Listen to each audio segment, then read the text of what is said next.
Have you been missing out?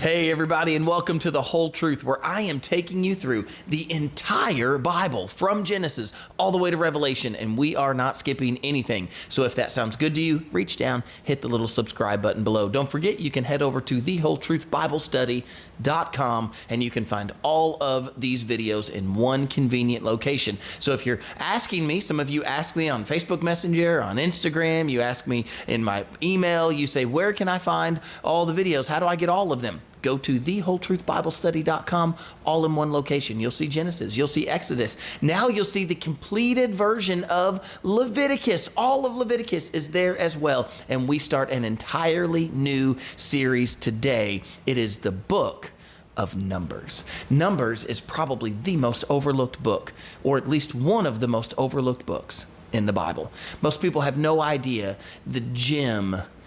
They have no idea the treasure that is found in the book of Numbers.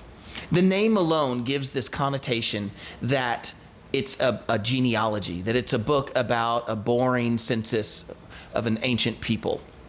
That is not the book of Numbers. If that's your opinion, because you might look at the book of Numbers and see a bunch of names at times. You will see long list of names and long list of how they were to do things, or the number of people in an army. When we read chapter 1, there's all of these names and the armies that are there. And I'm not really certain how I'm going to tackle reading all of those names here on a video. If I'm going to try to read all of those, or if I'm going to maybe put that in a separate video, I don't really know. We'll figure that out as we go along. But that is not the content. That is not all of the content of the book of Numbers. It's actually fulfilling the storyline that God has been telling this whole time. And it is so applicable for us. Could you do me a favor? Just think for a moment before I go any further. Think of something that maybe you missed out on.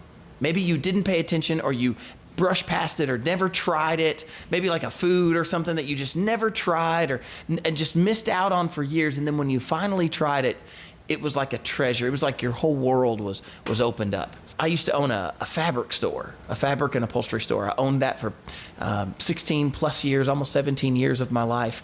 And it never failed. Almost weekly, someone would come in the door and they would say, well, how long have you guys been here? I didn't even know you were here.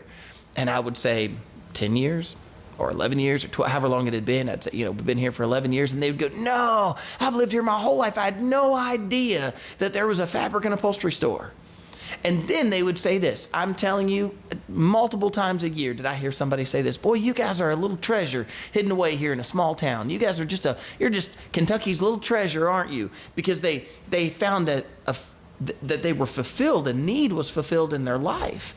It was always interesting. People would ask me, they would say, how much need is there for a fabric and upholstery store? And I would say, well, when you need it, you'll know. And sure enough, they would rip their car seat, or their trampoline for their kid, or they would, have a couch cushion that would come undone, and they wouldn't know who to take it to. And then they would come over to Walker Fabrics. They would come over to my fabric store, and we would be able to help them. And then they would recognize the need. I think that is a picture of the book of Numbers.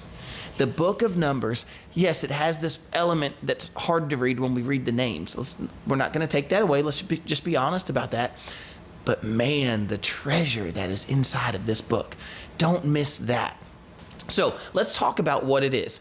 First of all, why are we even calling it the book of Numbers? I mean, if there's such a treasure there, why is it called the book of Numbers? Well, it actually comes from the Latin word numeri. And then that's coming from this Greek Septuagint, where it's arithmoi. That's not how the Hebrew people would have named it. They wouldn't have named it out of the Greek or out of the Latin like what's happened with us. They would name it like this. They would look, this is the one part of Numbers we look at today in this introduction to Numbers. They would look at the very first line in the book of Numbers, and they would pull the name from that. So here we have in Numbers 1 and verse 1, now the Lord spoke to Moses in the wilderness of Sinai, in the tabernacle of meeting, on the first day of the second month, in the second year after they had come out of the land of Egypt, saying. There it is. That is the title in Hebrew, in the wilderness. And that is a much better description of the book of Numbers. The book of Numbers is the story that you probably know. You just didn't know it was in the book of Numbers. You probably didn't even know where it was. Have you ever heard about the Israelite people wandering in the wilderness for 40 years? That's the book of Numbers. Even more so, why did God bring these people out of Egypt only to make them wander for 40 years? What was the point of that? Well, that's in the book of Numbers. That's what we're going to find out. Here is the setting of the book. Remember with me that Genesis is a book of beginnings. How did all this stuff start? Genesis. That's a book of beginnings. And that's, by the way, the Hebrew name, in the beginning. Isn't that how Genesis starts? In the beginning. And that's what Genesis is. All these beginnings that happen in Genesis. And so you see like the beginning of the human race, and you see the beginning of languages being changed. You see the beginning of different nations rising up, and you see the beginning of the promised people, God's people, the Israelite people. In Exodus, you see how those promised people were in slavery in Egypt and how God freed them out of that. And in Leviticus, they didn't move at all. There's one location. It's Mount Sinai. Moses was up on Mount Sinai, and God was giving him the law that the people would live under now that they're his chosen people, freed from Egypt, but now they're going to live under him. So you come to the book of Numbers, and they're now going to take that law and go into the promised land. Now think about that. God has promised them he is going to go with them. He's going to go before them. He led them out of Egypt, parted the Red Sea for them, collapse that sea back in on top of the Egyptian soldiers. He has fed them with manna. He will feed them with manna. He has given them water from a rock. He's going to do that in the book of Numbers. He takes care of his people over and over and over again. He has proven to them that he's going to take care of them and done miraculous things for them. Now, why does he make them wander? That's in the book of Numbers, when we see that God tells them go into the promised land. They're going to gather up a group of men. They're going to send them into the promised land to go spy it out. And those men are going to come back and cause fear in everybody. They're going to say, don't go in. Don't go in. There's giants in the land. We'll never be able to take it. And the people rebel against God and what God had told them to do. God told them to go into the promised land, and he was going to go before them, and they refuse. They don't go. And it's that refusal that God has them wander. He says, if you don't want to go, if you don't want the promise that I'm offering you, if you don't want the protection that I'm offering you, then he says, I'm going to let you wander in the wilderness till this generation dies off and the next generation will get to go in. That's literally what's happening in the book of Numbers. And what an allegory, what a picture of our own lives. That God has offered us blessings and promises, but if you refuse those, he'll let you wander. If you refuse the promise that God has given you, you'll wander. You won't have the blessing. He offered you a blessing, but he's not going to force your hand. He's not going to open your hand up and stick it in your hand and say, there's your blessing. He's not going to do that. He says, there's your blessing. Pick that up if you want it. You can have it. And that, by the way, is what Numbers will do over and over again. As we read the book of Numbers, here's what we're going to find. That there's a treasury of things for us to learn from. It's very interesting that the book of Numbers holds some of the most famous stories that get mentioned all throughout the Bible and all through probably your church services. You've heard these stories. You just maybe never knew they were right there in the book of Numbers. Check out 1 Corinthians. Look over at 1 Corinthians and chapter 10.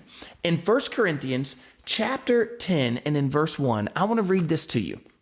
Moreover, brethren, I do not want you to be unaware that all our fathers were under the cloud. All passed through the sea, and all were baptized into Moses in the cloud and in the sea. All ate the same spiritual food, and all drank the same spiritual drink. For they drank of that spiritual rock that followed them, and the rock was Christ. But with most of them God was not well pleased, for their bodies were scattered in the wilderness. Wait, what's Numbers? In the wilderness. What were all those things that Paul was just referencing in 1 Corinthians? All the stories that happened in Numbers. How do they know where to go when they're in the wilderness? God's going to lead them by a cloud. It was Moses that led them as Moses. He says, baptized in Moses. They were wandering in the wilderness, but they were following where Moses was telling them to go. And that's where God was telling them to go. And God said he's going to lead them around.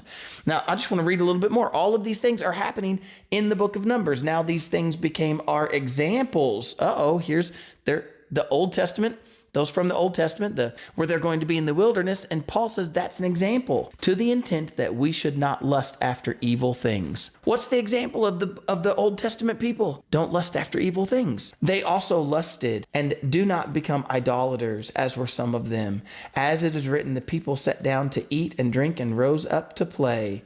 Where's that? Numbers. Nor let us commit sexual immorality, as some of them did. And in one day 20,000 fell. Where was that? In the book of Numbers. Nor let us tempt Christ, as some of them also tempted and were destroyed by serpents. Where was that? Numbers. And nor complain, as some of them also complained and were destroyed by the destroyer. Now all these things happened to them as examples, and they were written for our admonition, upon whom the ends of the angels have come. Why did God give us the book of Numbers? Because we see an example of a people that rebelled against what he said, and then they had to wander for 40 years. Here's one of the coolest object lessons that comes out of the book of Numbers. All of these stories that we're going to read, it's going to take me a fair amount of time to make videos for every one of these stories and every one of these accounts that happens in the book of Numbers. But I want to tell you something. Here's an interesting thing. The book of Numbers, you only really get to read of stories that happened within 3 years. The first are the 2 years that happen as they've left Mount Sinai, as the Israelite people left Mount Sinai and were supposed to go into the promised land and refused. And you'll see stories of that first 2 years. That's about 1444 BC, something like that, 1444, 1445 BC. And then the story in chapter 21 picks up in 1405-ish, 1406, 1405. BC counts down, if you didn't know that. So 1444 BC to 1405 BC, there's nothing. We don't hear anything of that time period. You hear about what happened in the first 2 years.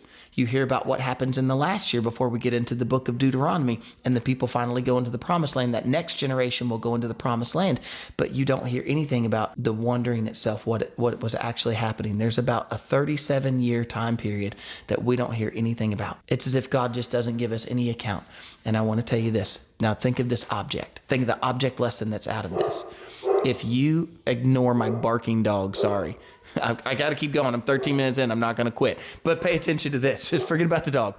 Here, I'm talking to myself. Forget about the dog. Here's what I'm trying to tell you, though. If you ignore the blessing and the promise that God has offered you, not only will you wander, but it's completely wasted time. Do you hear that? It's completely wasted if you don't do what God's promised you. I hope you've enjoyed this introduction to the book of Numbers, and I hope you'll come along with me each day as we go a little bit further into the book of Numbers until we finally get all the way through the entire Bible without skipping anything. I'll see you guys tomorrow.